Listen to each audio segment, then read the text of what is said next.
we're proud to have partnered with Optus to be the first council in Australia to deploy this advanced tech solution.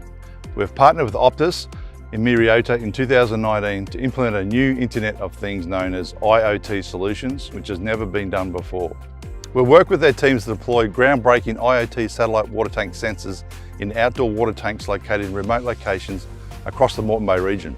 The sensors installed provide data to actual water levels in our water tanks, which is important to an area our size. That enables our crews to make better informed decisions about water usage, solve problems such as unexpected water shortages, and optimise operations and resources.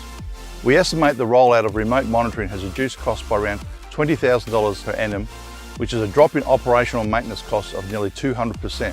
Myriota's groundbreaking technology is used by hundreds of government and private organisations globally, sending millions of messages via the Myriota network, providing the data they need to be more informed, prepared and equipped to tackle our changing landscapes.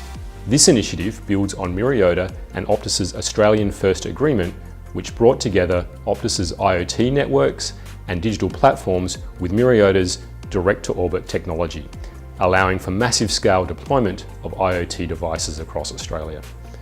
At Optus, we take a consultative approach that puts the customer at the centre of the solution.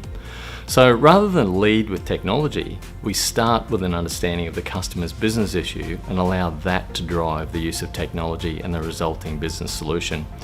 Now, this was key to our collaboration with Myriota and Moreton Bay Council, and it has proven to us that we can combine cellular-based IoT network and satellite in a scalable and cost-efficient way for any organisation. I'm thrilled with the results of the initial deployment, which has optimised our water management, reduced operational costs and saved ratepayers money. I hope other councils around Australia look at what we've learned here and see how innovation can help us better serve and protect the communities we represent.